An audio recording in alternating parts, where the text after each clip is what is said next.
Have you ever felt that energy that surrounds you in difficult moments?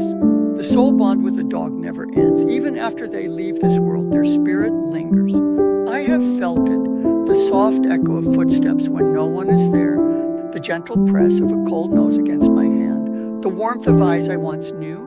In over 5 decades of living with countless dogs, each one holds a place no other can replace.